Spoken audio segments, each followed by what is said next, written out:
بسم اللہ الرحمن الرحیم۔ سامعین کرام، آپ سن رہے ہیں انسپیکٹر نواز خان سیریز کے سلسلے کی ایک اردو کہانی زرینہ کے لیے، جس کے مصنف ہیں طاہر جاوید مغل، اور یہ اس سلسلے کی آخری اور قسط نمبر 2 ہے۔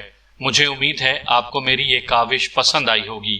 آپ نے اگر ابھی تک میرا چینل کہانی گھر سبسکرائب نہیں کیا تو ابھی میرے چینل کو سبسکرائب کر کے بیل نوٹیفیکیشن آن کر لیجئے، تاکہ آنے والی ہر نئی کہانی کی اطلاع بر وقت آپ تک پہنچ سکے۔ آپ کی اطلاع کے لیے عرض کرتا چلوں کہ اس کہانی کی تمام اقساط بالترتیب سننے کے لیے ڈسکرپشن میں لنک موجود ہے۔ میں نے اگلے روز پہلا کام یہ کیا کہ مہندی پور کے ایک خاص مخبر کو عبداللہ کی نگرانی پر لگا دیا۔ مخبر نے تیسرے ہی روز ایک چونکا دینے والی خبر سنائی۔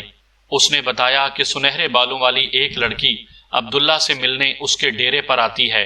کل شام بھی وہ اس سے ملنے آئی تھی۔ دونوں نے کوئی 2 گھنٹے تنہائی میں گزارے۔ لگتا ہے کہ ان دونوں میں پیری مریدی کے علاوہ بھی کوئی رشتہ ہے۔ یہ بہت اہم خبر تھی۔ میں نے مخبر کو شاباش دے کر واپس بھیجا اور اسے کہا کہ احتیاط سے نگرانی کا کام جاری رکھے۔ مسئلہ کچھ الجھ رہا تھا، لیکن یہ بڑی بات تھی کہ سنہری بالوں والی لڑکی کا کھوج کھرا مل گیا تھا۔ ریشما کے والدین اور عبداللہ کا رابطہ تو سمجھ میں آتا تھا، لیکن یہ سنہری بالوں والی لڑکی کون تھی؟ یہ ظاہر ہو گیا تھا کہ اس واردات میں اس لڑکی کا کردار کس نوعیت کا تھا۔ 2 صورتیں ہو سکتی تھیں۔ عبداللہ نے اس لڑکی سے کام لیا تھا یا وہ عبداللہ سے کام لے رہی تھی۔ اگر وہ اس سے کام لے رہی تھی تو کیوں؟ اسے ریشما کے قتل سے کیا فائدہ پہنچ سکتا تھا؟ وہ لطیف سے شادی کرنا چاہتی تھی؟ اس سے کوئی انتقام لے رہی تھی؟ کس چیز کا انتقام؟ اس روز کافی گرمی پڑ رہی تھی۔ میں ایک چھوٹے سے ہوٹل کے اندر کرسی پر بیٹھا تھا۔ سامنے بسوں کے اڈے پر پولیس کے 6 جوان سادہ کپڑوں میں گھوم رہے تھے۔ مخبر کی اطلاع کے عین مطابق زرینہ بس اڈے پر پہنچ چکی تھی۔ اس نے بوسکی رنگ کی ایک لمبی سی چادر اوڑھ رکھی تھی۔ ایک بڑا سا صندوق اس کے قدموں میں پڑا تھا۔ وہ بے چینی سے ٹانگوں کے سٹینڈ کی طرف دیکھ رہی تھی۔ وہ 22-23 سال کی ایک خوبصورت لڑکی تھی۔ دھوپ کی وجہ سے اس کا رنگ بالکل سرخ ہو رہا تھا۔ اس نے ہاتھوں میں سونے کی چوڑیاں پہن رکھی تھیں۔ بسوں کے کنڈکٹر اور ڈرائیور اسے گھور گھور کر دیکھ رہے تھے۔ شاید اسی لیے وہ کچھ گھبرائی ہوئی نظر آتی تھی۔ وہ بار بار چادر کے پلو سے چہرہ ڈھانپنے کی کوشش کر رہی تھی۔ 12 بجے کے قریب ایک تانگے سے عبداللہ اترتا ہوا دکھائی دیا۔ اس نے سفید شلوار قمیض پہن رکھی تھی۔ وہ تیز تیز قدم اٹھاتا سیدھا زرینہ کے پاس پہنچا۔ دونوں تھوڑی دیر خسر پھسر کرتے رہے۔ پھر عبداللہ نے ٹکٹیں لیں اور وہ دونوں چندی گڑھ جانے والی بس میں سوار ہو گئے۔ یہ بس اس ہوٹل کے عین سامنے کھڑی تھی جس کے اندر میں بیٹھا ہوا تھا۔ تھوڑی دیر بعد ASI ملہوترا اور پولیس کے 2 جوان بس میں داخل ہوئے۔ انہوں نے عبداللہ اور زرینہ سے کہا کہ وہ دونوں نیچے اتر آئیں۔ عبداللہ شاید پولیس والوں کو پہچان نہیں سکا تھا۔ اس نے کہا، کیا بات ہے جوانوں، جو بات کرنی ہے یہیں پر کرو۔ اتنے میں زرینہ بھی پٹاخ پٹاخ بولنے لگی۔ وہ بڑی ہوشیار عورت دکھائی دیتی تھی۔ بس کی تمام سواریاں یہی سمجھ رہی تھیں کہ وہ اس کی بیوی ہے جو اپنے خاوند کی حمایت میں بول رہی ہے۔ اس کے اس طرح بولنے سے عبداللہ بھی شیر ہو گیا تھا اور اکڑ کر اپنی سیٹ پر بیٹھا ہوا تھا۔ میں اطمینان سے چلتا ہوا باہر نکلا۔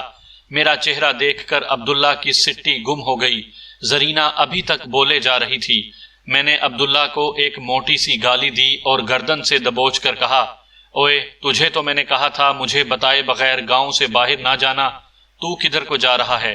پھر میں اسے بالوں سے گھسیٹتا ہوا باہر لے آیا۔ اب زرینہ اونچی آواز میں واویلا کر رہی تھی۔ اس کے چہرے کے تاثرات یکدم بدل گئے تھے۔ میں نے بڑی نرمی سے اس سے پوچھا، بی بی، تم اس لفنگے کے ساتھ کہاں؟ مجھے معلوم تھا وہ کیا جواب دے گی۔ کہنے لگی، تھانے دار صاحب، یہ مجھے دھوکے سے یہاں لایا ہے، میں اپنی مرضی سے نہیں آئی۔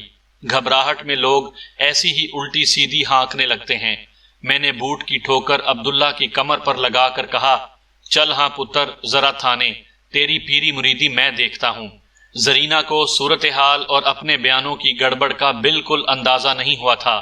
میں چاہتا بھی یہی تھا، ورنہ جس قسم کی وہ لڑکی تھی، تھانے جاتے جاتے اس نے بے حد شور مچانا تھا۔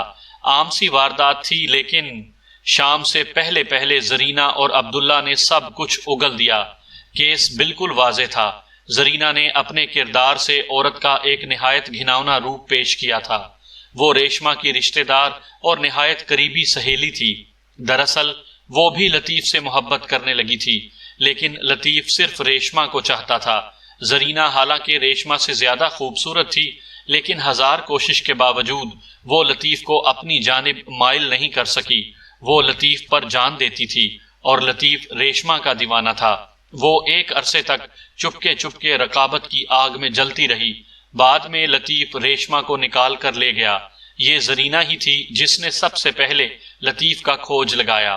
اس مقصد کے لیے اس نے جھاڑ پھونک کرنے والے عبداللہ کو اپنے ساتھ ملا لیا۔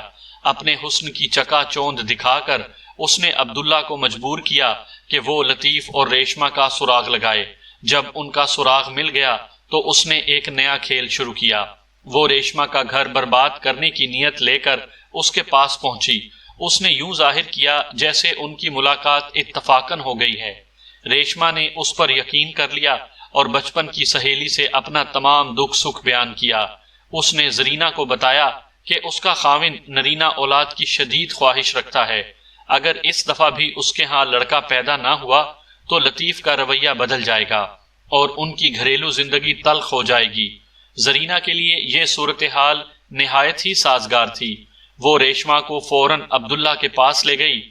عبداللہ نے بھولی بھالی ریشمہ کو چند ہی ملاقاتوں میں اپنے فقیری شکنجے میں جکڑ لیا۔ وہ جھاڑ پھونک کے لیے اسے وقتاً فوقتاً اپنے گھر بلانے لگا۔ ریشمہ بیچاری ان باتوں کو نہیں سمجھتی تھی۔ وہ اپنے مجازی خدا کو خوش کرنے کے لیے سب کچھ کر رہی تھی۔ اس کے دل میں بس یہی آرزو تھی کہ کسی طرح لڑکے کی ماں بن کر اپنے محبوب خاوند کو خوش کر سکے۔ دوسری طرف زرینہ لطیف سے ملی اور بڑی ہوشیاری سے اس کے دل میں ریشمہ کے خلاف شبہات ابھارنے لگی۔ ان کی ازدواجی زندگی میں دراڑیں پڑنے لگیں۔ پھر ایک روز زرینہ نے عبداللہ سے کہا کہ وہ ریشمہ کو رات کے وقت اپنے پاس بلائے۔ عبداللہ نے ایسا ہی کیا۔ اس نے ریشمہ کو بتایا کہ اس کا علاج کا اب آخری مرحلہ باقی رہ گیا ہے۔ اسے رات کے وقت اس کے گھر کی چھت پر چلہ کاٹنا ہوگا۔ اس چلے کے بعد اس کی مراد پوری ہو جائے گی۔ خاوند کی خوشنودی کے لیے ریشمہ یہ بھی کرنے کو تیار ہو گئی۔ دوسری طرف زرینہ نے لطیف کو ہوشیار کر دیا اور کہا کہ اس کی بیوی اپنے یار کے گھر جا رہی ہے۔ اگر وہ اپنی عزت بچانا چاہتا ہے تو بچا لے۔ جب ریشمہ عبداللہ کے گھر جانے کے لیے گاؤں سے روانہ ہوئی، لطیف کھیتوں میں چھپا بیٹھا تھا۔ اس نے ریشمہ کا پیچھا کیا اور نہر کے کنارے سرکنڈوں میں اسے روک لیا۔ خاوند کی غضبناک صورت دیکھ کر ریشمہ کے ہوش اڑ گئے۔ لطیف کی آنکھوں پر شکوک کا پردہ تھا اور غصے سے اس کی صورت بگڑی ہوئی تھی۔ ظاہر ہے اس نے ریشمہ سے پوچھا ہوگا کہ وہ رات کہاں گزارنے جا رہی ہے۔ خوف زدہ ذہن سے کوئی جواب نہ بن پایا ہوگا۔ خاوند اپنی پاک دامن بیوی کو گھسیٹتا ہوا نہر پر لے آیا ہوگا۔ کمزور عورت نے ملتجیانہ نگاہوں سے غیظ و غضب سے بھرے ہوئے شوہر کی طرف دیکھا ہوگا، اپنی معصوم بچیوں پر نگاہ دوڑائی ہوگی اور پھر مجازی خدا کا دھکا کھا کر نہر کے پانی میں منہ چھپا لیا ہوگا۔ شاید ماں کے ڈوبنے کا منظر دیکھ کر بڑی لڑکی ڈر کر بھاگی تھی۔ اس کے فراق کی دھجی کنارے سے ہٹ کر ایک جھاڑی میں پھنسی ہوئی تھی۔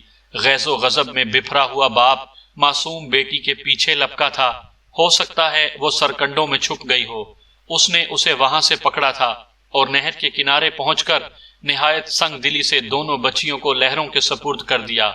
لیکن ابھی اس کے اندر بھڑکی ہوئی آگ ٹھنڈی نہیں ہوئی تھی۔ وہ عبداللہ سے بھی بدلہ چکانا چاہتا تھا۔ دوسرے روز وہ چپکے سے عبداللہ کے ڈیرے پر پہنچا تھا۔ وہاں زرینہ کے ساتھ ساتھ عبداللہ کے چیلے چانٹے بھی موجود تھے۔ زرینہ نے اس کی طرف فاتحانہ نگاہوں سے دیکھا۔ ایک لمحے میں لطیف سب کچھ بھانپ گیا۔ اس کی آنکھوں پر بندھی ہوئی پٹی ایک ہی جھٹکے سے اتر گئی۔ وہ اپنے اصل دشمن کا چہرہ بے نقاب دیکھ رہا تھا۔ وہ چیختا ہوا زرینہ پر جھپٹا، لیکن عبداللہ کے آدمیوں نے اسے راستے ہی میں دبوچ لیا۔ زرینہ نے فخریہ انداز میں اسے بتایا کہ اس نے اپنے بیوی بچوں کو ناحق قتل کیا ہے۔ لطیف نے دیوانوں کی طرح چیخنا چلانا شروع کر دیا۔ ان لوگوں نے اسے پہلے تو زبردستی نشہ پلایا، پھر سر پر لاٹھیاں مار مار کر ہلاک کر دیا۔ تب عبداللہ کے آدمیوں نے لاش کو اٹھایا اور رات کی تاریکی میں ریلوے لائن پر ڈال آئے۔ خودکشی کی ایک عام سی واردات کے پیچھے ایک نہایت گھناؤنی سازش چھپی ہوئی تھی۔ زرینہ، عبداللہ اور اس کے 2 آدمیوں پر مقدمہ چلا۔ چاروں کو 14 سال قید بامشقت سزا ہوئی۔ اگر یہ کہا جائے کہ 5ویں مجرم لطیف کو سزائے موت ہوئی تو بے جانا ہوگا۔ اس شخص کو مرنا ہی چاہیے تھا اور ایسے ہی اذیت ناک طریقے سے مرنا چاہیے تھا جیسے وہ مرا۔ اس نے بے گناہ بیوی اور معصوم بچوں کو صفائی کا موقع دیے بغیر موت کی سزا دے دی تھی۔ اب بھی کبھی کبھی مجھے ایک عورت کی جھلک یاد آ جاتی ہے جو ایک چمکدار صبح کو اپنے خوش و خرم بچوں کو انگلی سے لگائے رامپورہ تھانے کے سامنے سے گزری تھی۔